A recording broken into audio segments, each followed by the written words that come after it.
Demand Pavan in beast mode ఈరోజు ఎపిసోడ్లో. అలాగే భరణి గారి ఫ్యాన్స్కి ఫీస్ట్ ఈరోజు. ఎందుకురా అంటే ఈ వీడియో చూస్తే మీకు అర్థమవుతుంది ఈరోజు ఎపిసోడ్లో ఏం జరగబోతుంది.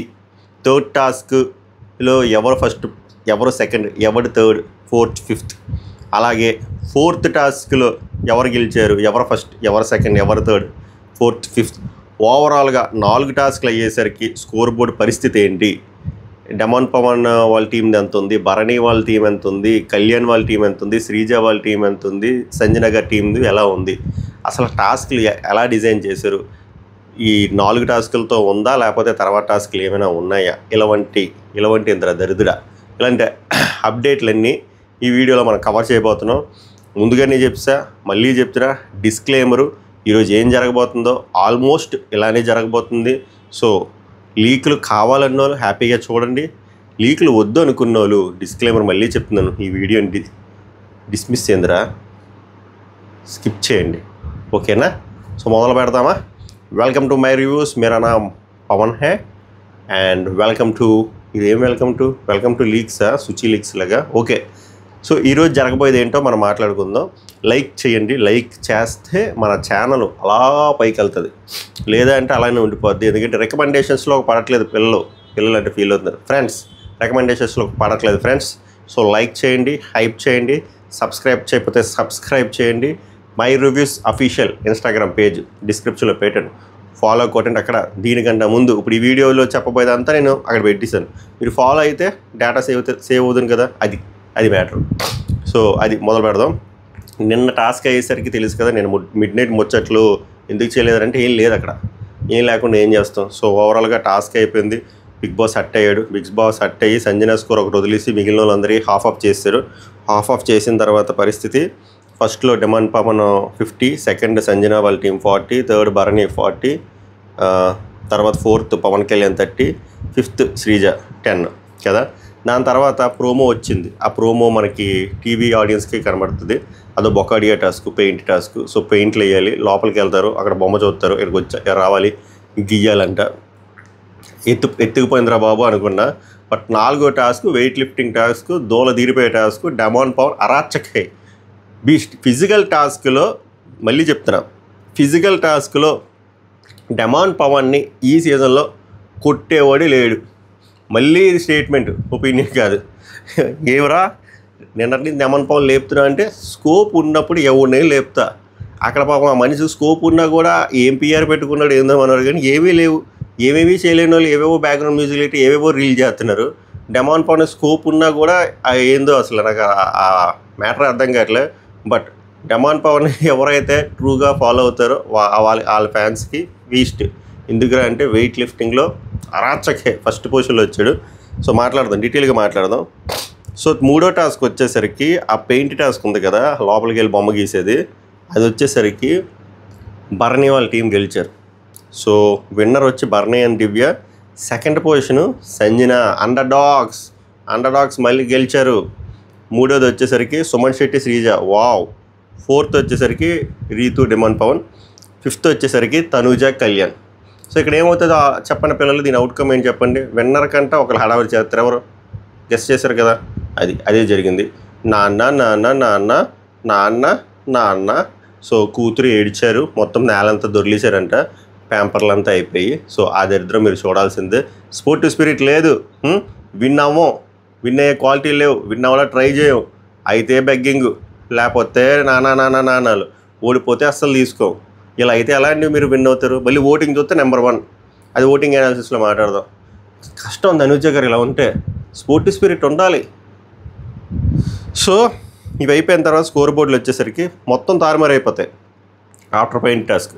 ఎందుకంటే Bharani and Divya 140, Sanjana Flora 120, demon Pavan Ritu 90, Suman and Srija 70, Kalyan and Tanuja 50.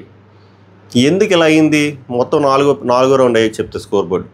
4వది వచ్చి వెయిట్ లిఫ్టింగ్, షేక్ ఆడేసాడు డిమాండ్ పవన్ కాసేపు పక్కన పెడితే స్పెషల్ ఎప్రిసియేషన్ ఎవరికి ఇవ్వాలో తెలుసా? భరణి గారికి. ఎందుకంటే 39 ఇయర్స్లో కంపీట్ చేస్తున్నాడు. దట్టు ఏంటో తెలుసా? షోల్డర్ ఇంజరీతో ఫిజికల్ టాస్క్లు ఆడడం అంటే కష్టం, చాలా కష్టం. చాలా అంటే చాలా కష్టం. ఎందుకంటే వెయిట్ ఇంపాక్ట్ గట్టి పడుద్ది. కాసేపు ఆ నాన్న కూతురు సెంటిమెంట్ పక్కన పెట్టేస్తే ఆ మనిషి చాలా గట్టిగా ఆడుతున్నాడు. అవి ఎక్నాలజ్ చేయట్లేదు చాలామంది. సో నేను ఎక్నాలజ్ చేస్తున్నా. బర్నీ గారు చాలా బాగా ఆడుతున్నారు. సో కొంచెం త్వరగా ఆ షోల్డర్ ఇంజరీ ఏదో త్వరగా రికవర్ అయిపోతే ఇంకా గట్టిగా ఆడాలని కోరుకుంటున్నా. సో ఆ వెయిట్ లిఫ్టింగ్ టాస్క్లో first demon Pavan 100 points, second Pavan Kalyan 80 points, third Bharani 60 points. Third 60 points రావడం కూడా గ్రేట్. షోల్డర్ ఇంజరీ మళ్ళీ అయ్యిందంట, పెయిన్ వచ్చి. సో మళ్ళీ డాక్టర్ రూమ్కి వెళ్ళారంట, క్విట్ అయ్యారంట. తర్వాత ఫోర్త్ సంజనాకి 40 పాయింట్స్, ఫిఫ్త్ పాపం శ్రీజ 20 పాయింట్స్. ఇక్కడ పాపం అన్నం లేదులే, నేను చెప్తాను చూడండి. ఓవరాల్గా స్కోర్ బోర్డ్ వచ్చేసరికి 4 టాస్క్ అయ్యేసరికి Bharani and Divya so 140 plus ఈ 60 కదా 200. డెమాన్ అండ్ రితు ఇందాక 90 అని చెప్పాను కదా, ఇందాక 90 యా 90 ప్లస్ 100 190. సంజన ఫ్లోరా 120 ప్లస్ 40 160. కళ్యాణ్ తన్యూజాన్ 50 plus 80 130. Suman Shetty Srija 70 plus 20 90. So ఓవరాల్గా first Divya 200, demon 190, third Sanjana 160, fourth Kalyan 130, fifth last but not least Srija Suman Shetty 90 points. So ఇందులో నీతి ఏందిరా అంటే, టీములు మీరు సెలెక్ట్ చేసుకుంటారా, వైల్డ్ కార్డ్స్ వస్తున్నారు, నామినేషన్స్లో అందరూ రిస్క్లో ఉన్నారు. సో మ్యాక్స్ హయ్యెస్ట్ పాయింట్స్లో ఉండడం ట్రై చేయండిరా అన్నప్పుడు శ్రీజ పవన్ కళ్యాణ్ అతి తెలివితేటలు యూజ్ చేసి స్ప్లిట్ అయిపోయి పేరప్ అయ్యి ఒకవేళ మనం ఎలిమినేట్ చేస్తే మనం పక్కోని ఎలిమినేట్ చేయొచ్చు ఇండివిజువల్ టాస్క్లు పెడితే అని చెప్పి ఇలా చేశారు. ఒకవేళ అలా జరిగినా కూడా అవసరమా ఇలాగా?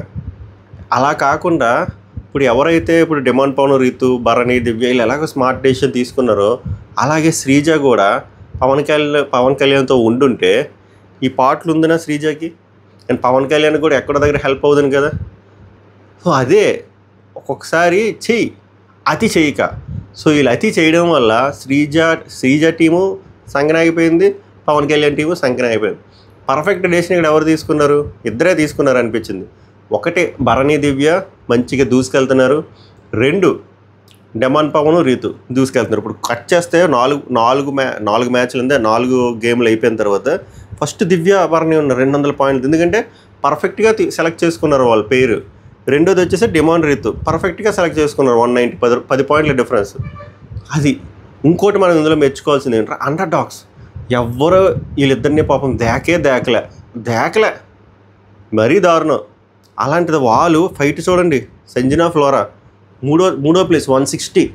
కథలో నీతి అదే, ఎవరిని ఎప్పుడూ తక్కువ అంచనా వేయొద్దు. ఎవరిలో ఎంత దమ్ము ఉంటుందో అది వాళ్ళకే తెలుస్తుంది. టైం వచ్చినప్పుడు అది అన్లీష్ అవుతుంది. ఇది మనం ఇన్ని గుణపాఠాల మాట మనం ఈరోజు తెలుసుకోబోతున్నాం, రేపింగ్ తెలుసుకుంటాము. సో ఓవరాల్గా జరిగింది ఇది. ఈరోజు ఎపిసోడ్ అంతా అయ్యేసరికి డెమాన్ పవన్ ఫ్యాన్స్కి ఫీస్ట్ మోడు, బర్నీ గారికి మంచి episode, disappointing episode for Kalyan, Sreeja, మిగిలిన అందరికీ, and very good motivational episode for Sanjana and flora. And ఆయన కొంచెం ఇంజరీ అయ్యింది, కొంచెం అదొకటి ప్రాబ్లం. అండ్ తనూజ గారు మారాలండి, మీరు మారకపోతే నానా అంటే అవ్వదు. సో ఓవరాల్గా జరిగింది ఇది. ఓటింగ్ అనాలిసిస్ వీడియో కాసేపట్లో వస్తుంది, ఎందుకంటే నేను అనాలిసిస్ చేయాలి మొత్తం రిపోర్ట్ అంతా ఫుల్ చేసి. అంతవరకు వీడియోని ఆస్వాదించండి. సో మళ్ళీ చెప్తున్నా, లైక్ చేసి చూడండి, ఎక్కువ మందికి వెళ్తుంది. సబ్స్క్రైబ్ చేయకపోతే it's worth to subscribe my reviews official. అలాగే ఇన్స్టాగ్రామ్లో పెట్టవేంట్రా, ఇన్స్టాగ్రామ్లో ఆల్రెడీ లీకులు వద్దు, అప్డేట్స్ ఇచ్చాను. వీడియో డిస్క్రిప్షన్లో ఇన్స్టాగ్రామ్ లింక్ ఉంటుంది, మై రివ్యూస్ అఫీషియల్ బ్లూటిక్ ఉంటుంది. 10,000 మంది ఫాలోవర్లు ఉంటారు, ఫాలో అవ్వడం ట్రై చేయండి. ఈ రోజునే కదా రోజు అప్డేట్స్ వస్తూ ఉంటాయి. రీళ్ళు కుదరగా చేయట్లేదు, చేస్తాను ఈ రోజు నుంచి. సభకు నమస్కారం, ధన్యవాదాలు.